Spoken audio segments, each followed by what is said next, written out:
déjà on salue déjà gouvernement mais ça là qui qui pour un des morts. Ok.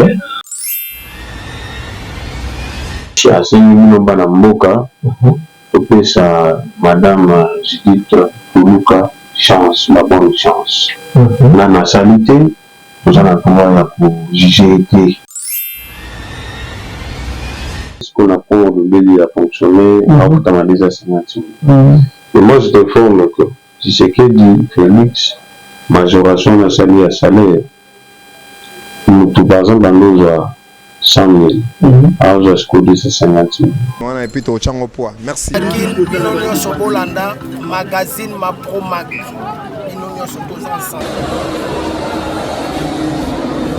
Banaki bana Congo monde entier. En tout cas nazali bosso na bino. Nasali na bino tout magazine na bino ma pro mag. Tout le monde bo s'abonner, bo landango. En tout cas biso ba star na bino toza.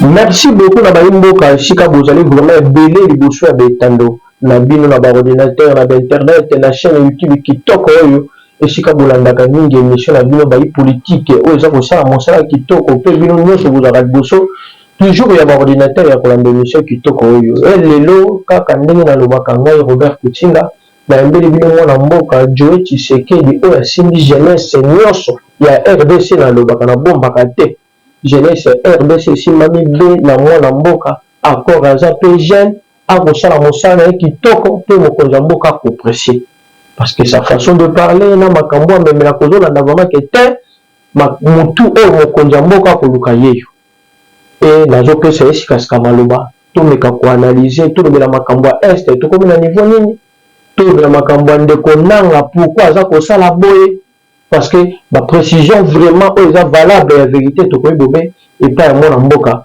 je Tshisekedi pe to koyi ba pourquoi mokonzi mboka pour les biso lelo ya mbala oyo bala liboso na mboka premier ministre mwana mwasi pe to koyi ba ko décortiquer makambo mingi oyo est important ya développement ya mboka na biso et sikasikoyo ndena kopesa mwana mboka je Tshisekedi maloba. Alors, bana mboka sika oyo moto na yebisaki bino kelele to yambi ye Joe Tshisekedi ça fait un bout de temps les sous to kutene pe makambo pe leki moi mingi pona kozwa yende likambo mais tellement à respecter toujours l'engagement pe lelo to jouer les sous boni mwana mboka Robert Kutinga c'est pe le mona yo surtout na visite au Sani na résidence ngai. Comment va déplacement belé, mais déjà toujours pour la mboka, pour la osala, pour la mboka. Sans plus tarder, le bossem de l'Europe, ça va monter là-bas la mboka, de partout, continent en Amérique, Europe, Asie, précisément pour l'Afrique. Alors, c'est vraiment vraiment une équipe ensemble. Technique mobile. Le vraiment, et puis c'est sur moi. Malamu et c'est ici vraiment l'autre est ndako et moi mboka Joe Tshisekedi parce que mingi ça vraiment possibilité mais yo tellement vraiment on a vraiment moto lingi bato donc même penser dans mon konja mboka to que tout doit na bi ces derniers temps comme on a ndenge évolution j'allais parce que vous avez qui na est Hollande là qui makambo ndenge ba ndaki okende et lelo comme on a ndenge évolution makambo yango. En tout cas, merci pour la parole. À Bandit, une édition de Kagi, avec pour la ça.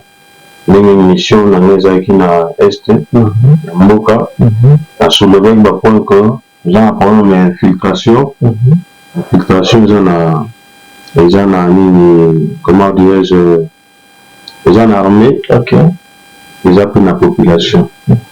Donc, infiltration, voilà, nous aussi, que les barokanga benini ya mboka tout baroni bazotayi mboka so botali lelo banani bandeko batayi mboka ba région de ex-président Seni Nanga donc baza ba incriminant bato wana baza bato bazolanda intérêt personnel donc ya mboka quoi donc biso toza nsima ya mokonzi ya mboka je veux soutenir depuis. Alors, ensemble, on a le peuple. C'est peuple congolais bazala concentré na nsima ya tata mokonzi ya mboka po te likambo oyo ya bitumba oyo eza likambo mosusu ya koloba mingi te surtout placer bastratégie tout en place pour frapper en coulisses ekili kokota progressivement bamateriel oyo bazosala eza ya pamba déjà na saluer déjà gouvernement ndenge esalaki ndenge baoptaki mpona peine de mort eza mpona tosupprime likambo oyo tokata hémorragie ya likambo oyo donc malgré bato mosusu bazotelemela yango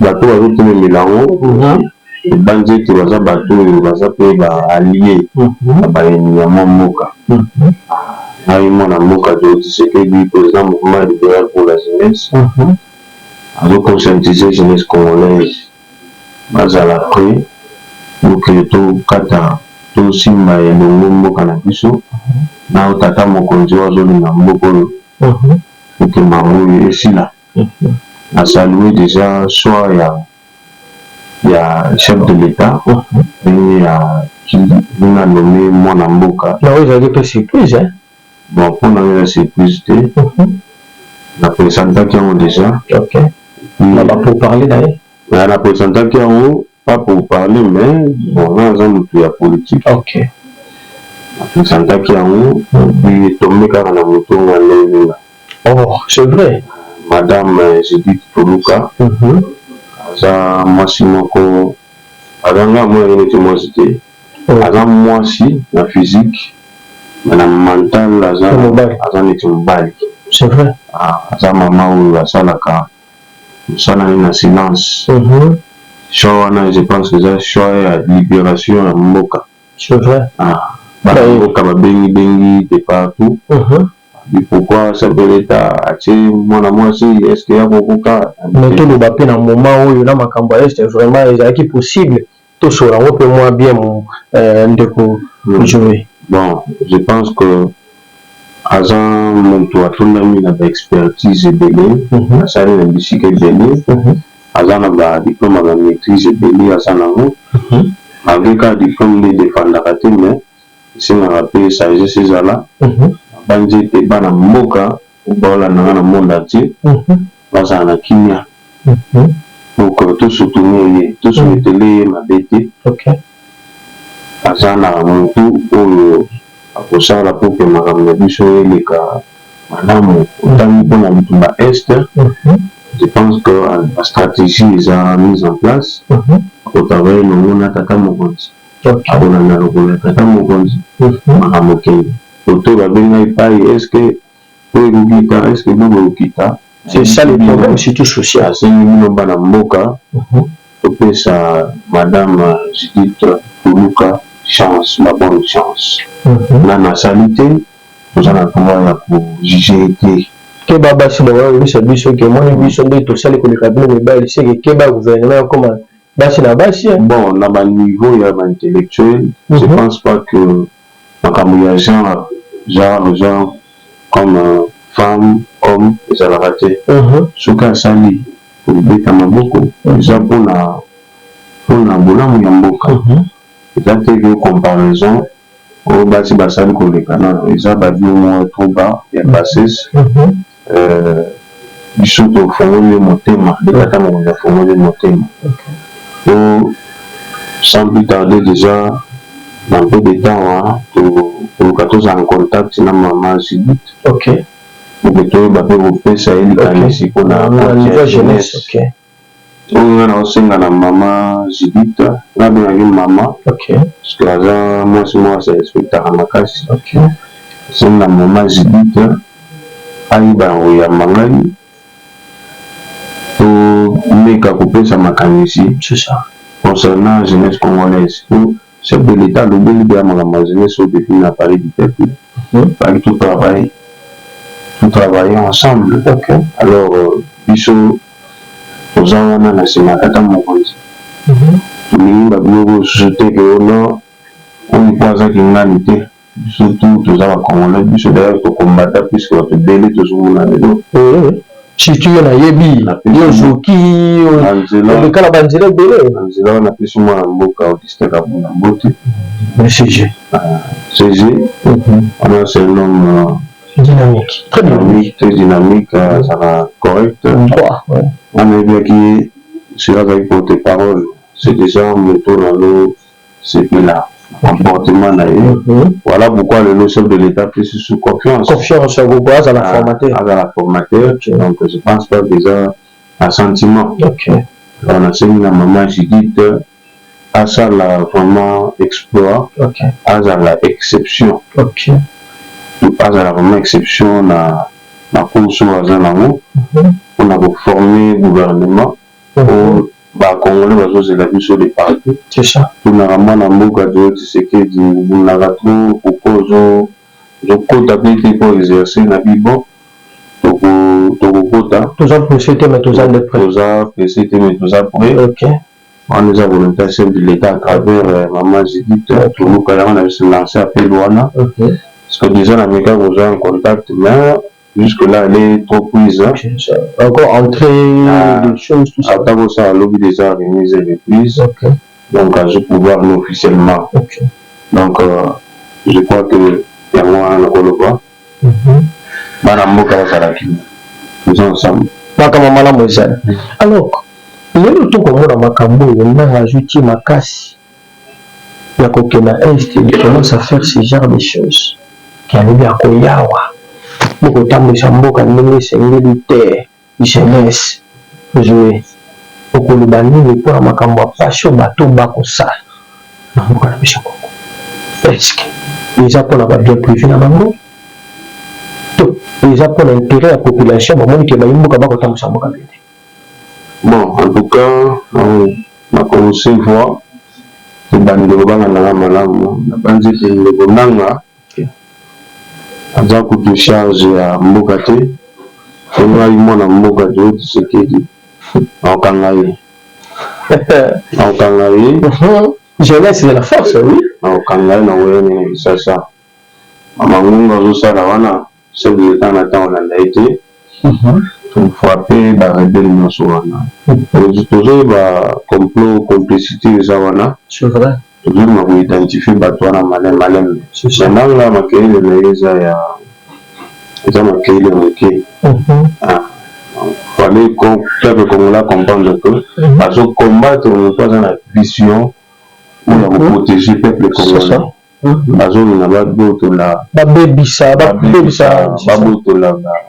richesse mboka eza nango mais ndeko nanga ye so olanda ngai mwana mboka to Tshisekedi osependre ye po biso mpona mboka tosesacrifie mpona mboka po bakanga biso na bademia na baancien régime batortira biso lelo tozolanda lokolo ya mokonzi ya mboka aza mokonzi moko alingaka akompte arendre te soki yango ebele boomona wana ata bowasana baministère na tosuka na bango ndenge mosusu biso tellement tolanda oyo mokonzi ayebisaka biso torespectaka yango tozofaire avancer mboka oyo etali biso yango wana d'ici là je pense que gouverner kobima tokotyambela na mokonzi ya mboka yo kotika libanda te foza na kati sepasi ngai nazala upa mais je pense que tout le changement eza vraiment makasi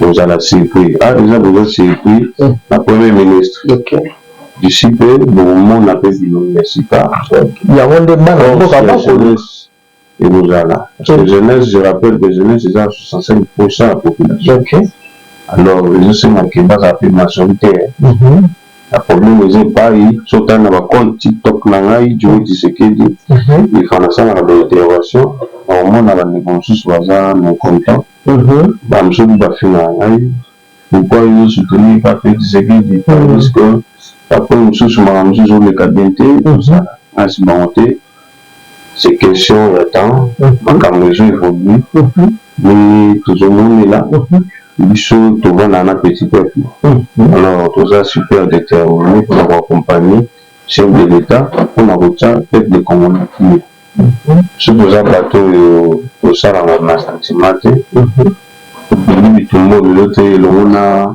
fait Tshisekedi. Ici maman Mate Mboute Sikazali. Maman Mate Kassalu. Yaza femme moko habité comment vous déterminer mais aza plus que soldat.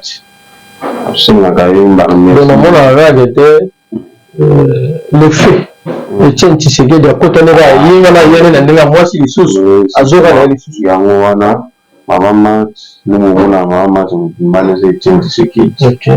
Ama mtu Etienne Tshisekedi ngaza. On a tout na libre respect. Ce que kaje zomi tomo komona ye après ça a toujours la conseil à malamu. OK. Maman combattre en temps molai. OK. Si le moment naza usagé naza toujours. Mais on a un bébé. Naza toujours forte parce qu'il y a la combattante depuis sa naissance. Na péché le mambo de Sikazali biso kalaté le mona mouvement na libéral pour la jeunesse pour mona maman. OK. Donc tous appelés ba conseil. OK. Moi ne mon kala mais kalaté tout ça les faut tout à la maman. Na saluer moi na mboka Daniel Bumba oza candidat UDPS. Candidat gouverneur UDPS. Adjoint Edi Iyeli ya MLC. Mais tout retourne les locaux parce que ça va message yaki. Mais tout comme on a toujours ceux qui battent en mboka batie bango na mususu candidature obi balinga babima pensa ko kendanga kaka pa mama. Donc ça le président te muta ko sala muso déjà maman mutaza ko nommer.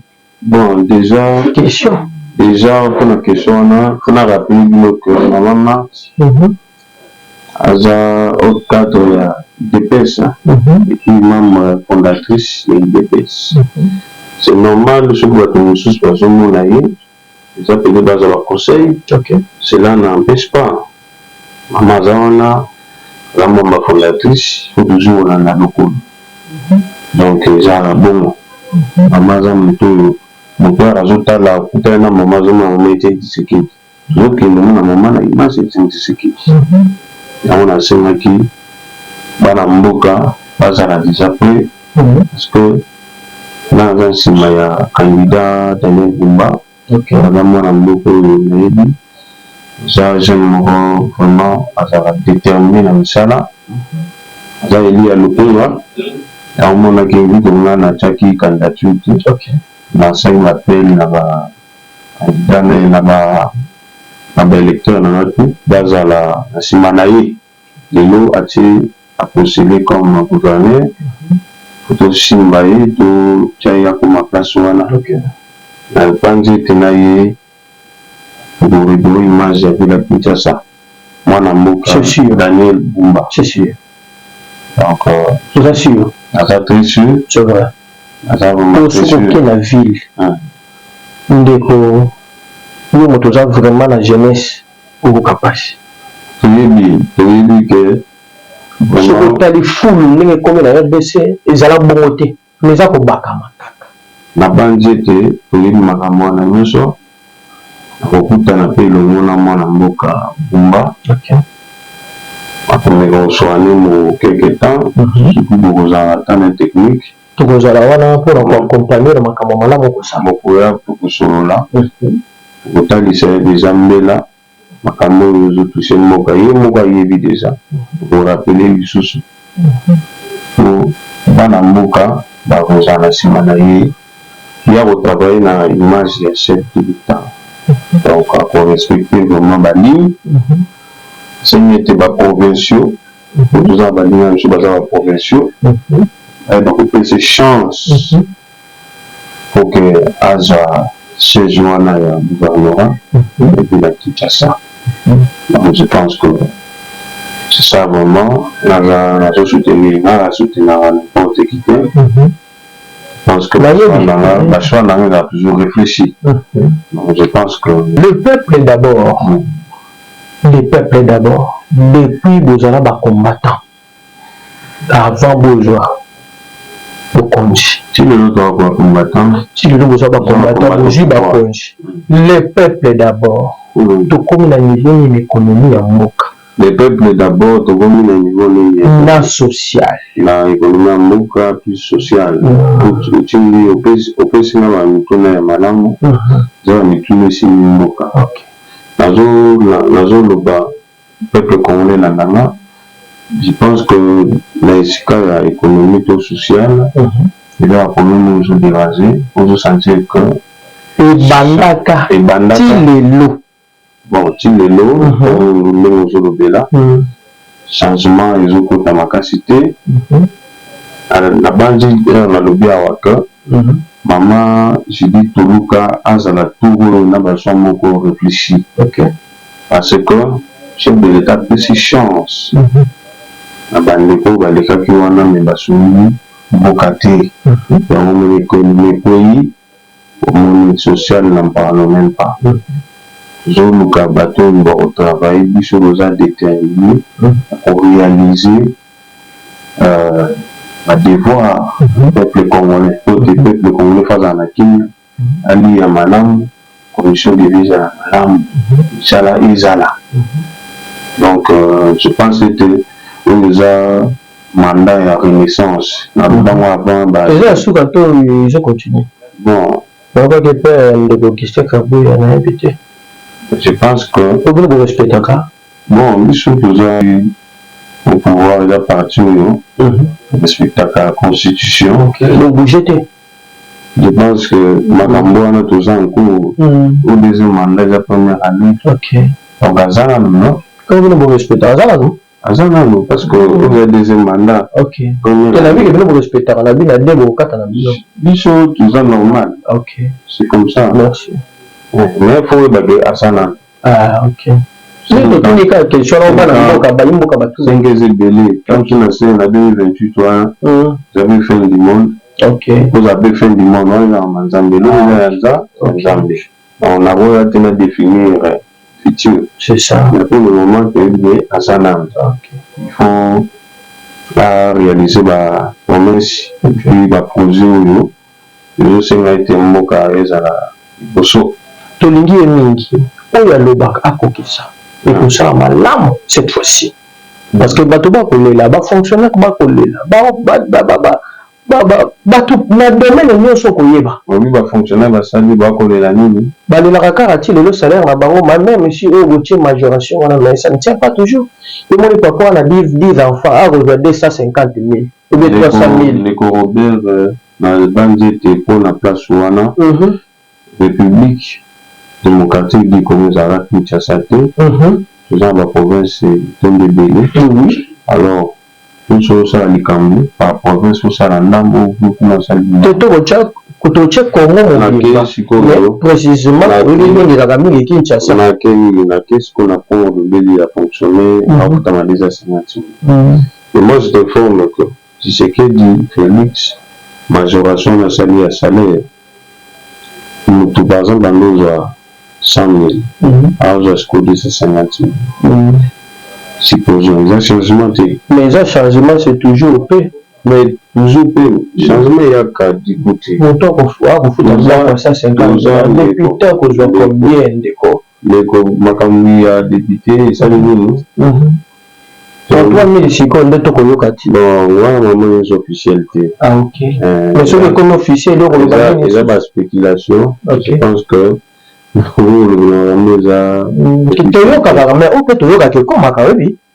bon, il faut vivre au comité. Mais souhait à peuple congolais a souhait à la stabilité économique, stabilité à l'économie monétaire plutôt, sociale de Vanda. Mais ce qu'on t'a foutu à ma vie, je vous fais la carte qui tourne parce que vous avez moi, circulation, moi, malade, ceux qui m'ont au foot à ma bien, ma camoufle sur aucun des biens, circulation vous avez été. Place on a toujours comment. Le dollar, tout comme la combien de dollars, situation dollar, chef de l'État, dans le banc, on va la campagne. Moi, je suis pas là pour produire la chef de l'État. Ok. Ça ne doit pas faire au télé. Ok. Vous avez la République. Donc, je sais que il faut vous rappeler que le chef de l'État va devoir aller. Ok. Il y a un moment tout très décisif dans le choix. Ok. Faut tirer le choix à n'importe qui. chef de l'État a des maboko au moko ya yi pouvoir exécutif mosusu za ya gouvernement. C'est-à-dire le bon moment ça lui plaît, il va qu'il y a déséquilibré. Alors de servir de tata mokonzi Angela topesi mwana mboka chef intendant c'est chef de l'État. Et c'est Tati Bilolo. Je pense que tout le monde c'est tokokota tokokutana tata mokonzi. Biso tozala na petit peuple.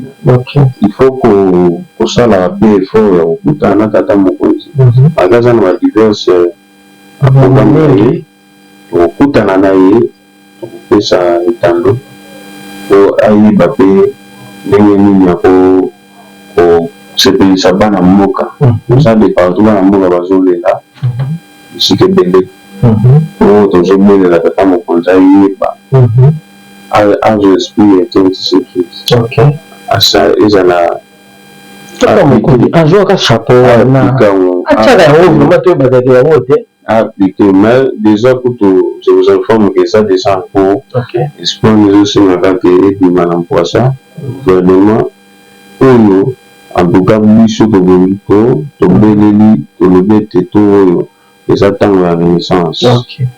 Jeunesse de Maca. Jeunesse, il faut vraiment représenter.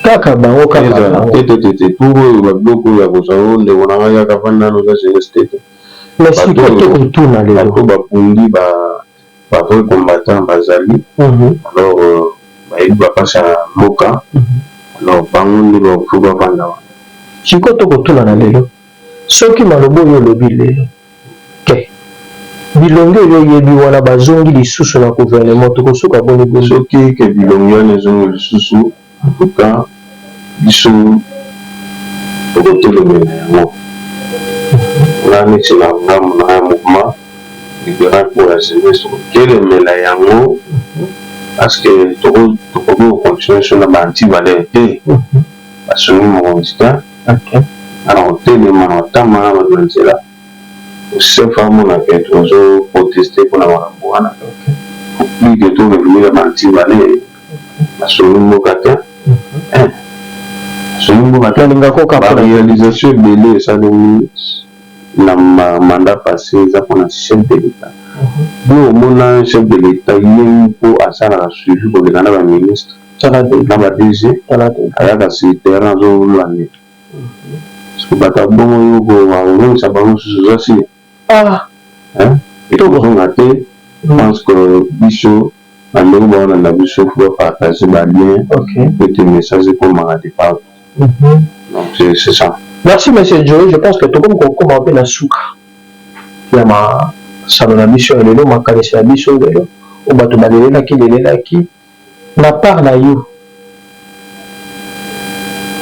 Pensez à you les amis pour cette fois-ci selon you gouvernement et moi malobana ya souka émission à l'eau. On a pensé à gouvernement oyo à celui de la Congolais les attend mais biko boleli pasi mais les attend où il faut lui sur la vie de la forme kasi oui bato il faut bazala parce que on va se mettre à travailler pour son beau manifester yango le chef de l'État peut ayoka mais là na bino wana osenga na tata mokonzi mboka chef de l'État Félix Tshisekedi ayeba na kosepelisa peuple congolais. Le peuple d'abord basepelisa peuple congolais parce que espoir ya Congo mobiliza na Félix Tshisekedi chef atia bato mo basala dynamique sérieuse. C'est ça.